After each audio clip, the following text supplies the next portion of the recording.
আসসালামু আলাইকুম বন্ধুরা, চলে আসলাম আরেকটি নতুন ভিডিও নিয়ে। তা আজকে এক ভাইয়ের প্রশ্নের উত্তর দিব। সেটা হলো, ভাই বলছে যে এখানে আসার আগে কি কি জামা কাপড়, জুতা বা কি জিনিস নিয়ে আসলে পরে ভালো হয়, এই বিষয় নিয়ে আমাকে কিছু বলার জন্য অনুরোধ করছে। তো ভাইয়ের প্রশ্নের উত্তরটা যেমন ভাবে ধরেন, বাংলাদেশে এখন সামার চলতেছে, এখানে উইন্টার।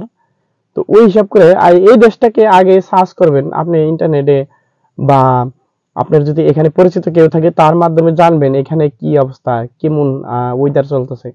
ওয়েদার উপরে ডিপেন্ড করে আপনি কাপড় চোপড় আনবেন। যেমন এখন উইন্টার চলতেছে, এই দেখতেছেন আমি শীতের কাপড় পরে আছি, আপনাকে শীতের জামাই আনতে হইব। তো যেমন এখন বাংলাদেশে যদি শীতের কাপড় না পান, ম্যানেজ করবেন কোনোভাবে, যেহেতু এই দেশে শীত। আর গরমের জন্য হালকা কিছু আনতে পারবেন, তত আনার দরকার নাই। এখানে মোটামুটি যথেষ্ট পরিমাণ কাপড় আছে।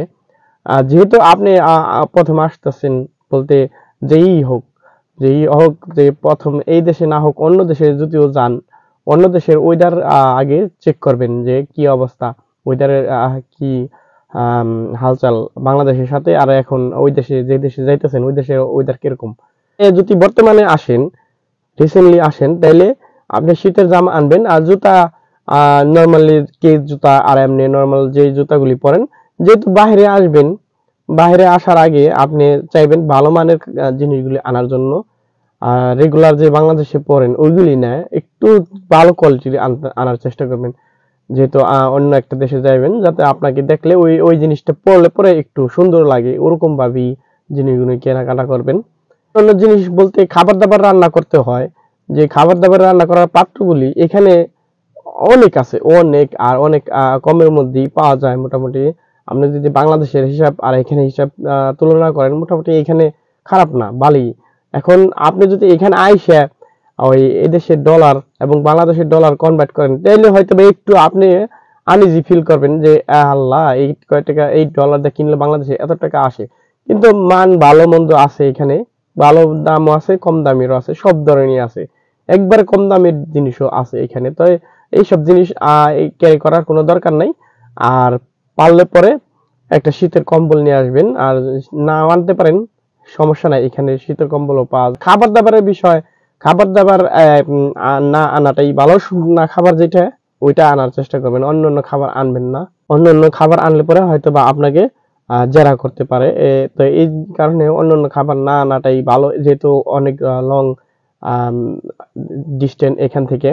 প্রায় আপনি যেইভাবেই আসেন না কেন, আপনার প্রায় 30-28 ঘন্টা এরকম টোটালি লাগা যায় বাসা থেকে শুরু করে এখানে যেই জায়গায় পৌঁছান। আপনি যেইখানি পৌঁছান এখানে 30 ঘন্টা বা 28 ঘন্টা এরকম লাগবে সর্বমোট, বাসা থেকে শুরু করে। তো এত বড় জার্নি অনেক দূর। আপনি যদি খাবার আনেন, ওরকম ভাবেই খাবার আনবেন যাতে খাবারটা নষ্ট না হয়ে যায়। আর ভিজা জাতীয়, ফ্রোজেন জাতীয় খাবার দাবার এখানে আনবেন না, ওইগুলিতে সমস্যা হইব।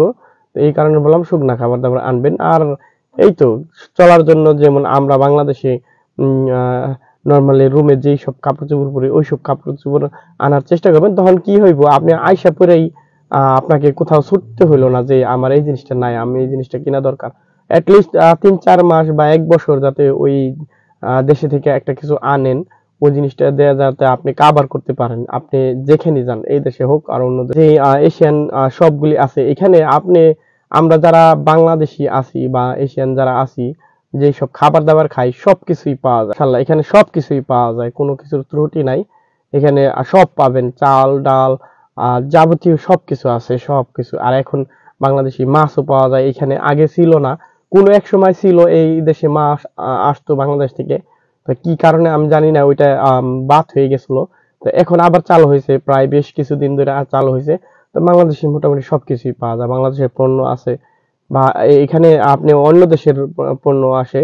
আর এখানে তো এই দেশের খাবার দাবারের মার্কেট আছে, এখান থেকে আমরা যা যা পছন্দ হয় এগুলি কিনে নেই। তাই মিলে জেলায় সবকিছুই পাওয়া যায়, সব পাওয়া যায়, কোনো কিছুর ত্রুটি নাই এখানে। তো ওরকম আহামরি চিন্তা ভাবনা করে আনতে হবে না। শুধু আপনার ওই শীতের কাপড়, যদি শীতের সময় আসেন শীতের কাপড়, আর গরমের সময় আসলে গরমের কাপড় চোপড় নিয়ে আসবেন। নতুন এক দেশ থেকে আরেক দেশে যান, পুরান হইলে তখন এক দেশ থেকে আরেক দেশে তার যাওয়া হয়েছে, সে অবশ্যই জানে কি বিষয়, সব বিষয়ে তার জানা থাকে। আর যদি নতুন হয়, তখন তার কিছু জানা থাকে না। ধরেন আপনি একটা ইংলিশ কান্ট্রিতে গেলেন বা অন্য একটা দেশে গেলেন, আপনাকে জিজ্ঞেস করলো যে আপনার ভিতরে এই জিনিসটা আছে কিনা, তা আপনি তো জানতেছেন, আপনি তো ভাষা বুঝতেছেন না, আপনি বলে দিলেন ইয়েস, আপনি তো ভাষা বুঝেন নাই। বা আপনি একটা জিনিস আনছেন, আপনি এর জিজ্ঞেস করছেন, আপনি বলছেন নো। বুঝতে পারছেন?